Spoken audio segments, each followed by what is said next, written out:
মাননীয় প্রধানমন্ত্রী আজকে দ্বিতীয় দিনের মতো একটা কর্মব্যস্ত দিন তিনি এখন অতিবাহিত করছেন।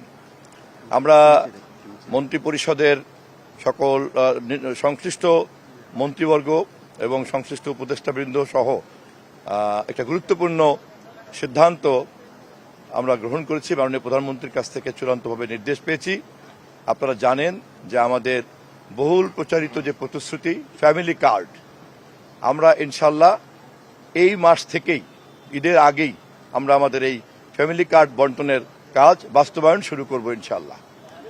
কারণ এটা আমাদের নির্বাচনী ওয়াদার মধ্যে সবচেয়ে গুরুত্বপূর্ণ ওয়াদা এবং বাংলাদেশের প্রতিটি পরিবারের নারী সদস্য পর্যায়ক্রমে এই ফ্যামিলি কার্ড পাবেন। এছাড়াও আজকে আমরা অন্যান্য যে কর্মসূচি আমাদের মাননীয় প্রধানমন্ত্রী অতিবাহিত করেছেন আজকে দিনের ব্যস্ততার মধ্যে, আপনারা জানেন প্রতিরক্ষা বাহিনীর 3 বাহিনীর প্রধান দেখা করেছেন।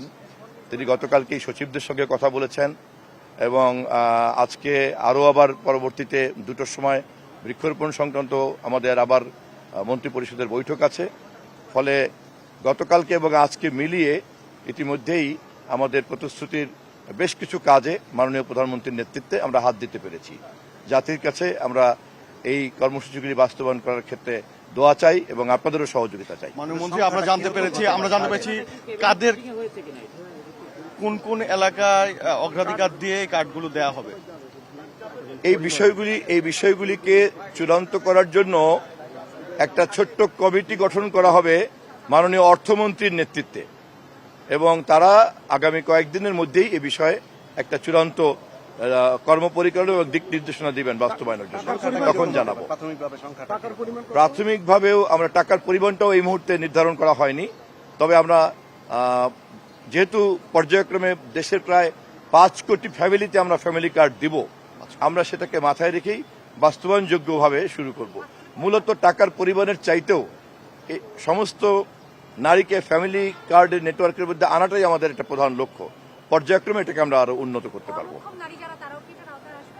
আমরা অগ্রাধিকারের দিক থেকে আমরা এই মুহূর্তে যারা হতদরিদ্র, যারা আপনার প্রতিবন্ধী, বিধবা, এই ধরনের পশ্চাৎপদ যারা, আমরা তাদেরকে গুরুত্ব দিয়ে এগোবো, বাট পর্যায়ক্রমে সবাই আসবেন। আমি নিজেও গতকালকে সন্ধ্যার দিকে ঘটনাটা শুনেছি এবং এটা একটা দুঃখজনক ঘটনা। তবে বাংলাদেশ সংবাদ সংস্থা যেহেতু একটা সরকারি সংস্থা এবং এখানে নিয়োগ বহাল অথবা বাতিল এই সমস্ত কিছুরই কিন্তু একটা বিধিবদ্ধ নিয়ম আছে এবং অবশ্যই সরকার সবকিছু বিধিবদ্ধ নিয়মের মধ্যেই বিবেচনা করবে। ঘটে যাওয়া যে দুঃখজনক ঘটনা সেটাও আলাপ আলোচনার সাপেক্ষে আমরা বিধান অনুযায়ী সমাধান বের করব বাসাসের ব্যাপারে। আর ব্যক্তিগত যে মিডিয়া হাউসে সমস্যা হচ্ছে সম্ভবত এখন টিভিতে, এটাও কেবল শুনেছি সংশ্লিষ্ট যারা সংক্ষুব্ধ যে কয়জন এবং এখন টিভির মালিক পক্ষ, আমি উভয়ের সঙ্গে কথা বলে বিষয়টা একটু ভালো করে বুঝে সমঝোতার মধ্যে সমাধান করা যায় কিনা উদ্যোগ।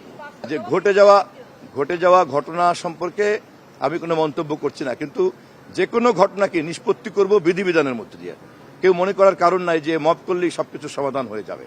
আমরা বারবারই বলছি আমরা একটা প্রতিহিংসা মুক্ত বাংলাদেশ গড়ার কাজে হাত দিয়েছি এবং অবশ্যই আমরা সাংবিধানিক পদ্ধতির মধ্যে কিন্তু দাঁড়িয়ে আছি। এবং আপনারা দেখেছেন জাতীয় সংসদে যে শপথ অনুষ্ঠান সংক্রান্ত বিষয়েও আমরা কিন্তু কখনোই সংবিধান নির্দেশিত পথের বাইরে কিন্তু কখনোই আমরা যাইনি। অতএব দেশ থেকে শুরু করে ক্ষুদ্র প্রতিষ্ঠান যেখানেই যাই না কেন আমরা চেষ্টা করব সবসময় বিধিবিধানের মধ্যে যেতে। বিধিবিধানের বাইরে আমরা কোনো কিছুকেই বাস্তবায়ন করতে দেব না। ঠিক আছে, থ্যাংক ইউ। যদি ব্যক্তিগত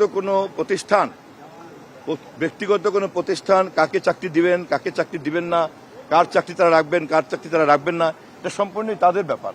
তবে তথ্যমন্ত্রী হিসেবে আমি যে কোনো সাংবাদিক যখন সংক্ষুব্ধ হবে আমি চেষ্টা করব সেটিকে ব্যক্তিগত মালিকানাধীন প্রতিষ্ঠান হওয়া সত্ত্বেও সাংবাদিকের অধিকার সংরক্ষণ করে এগোনো হচ্ছে কিনা সেটা সুরক্ষা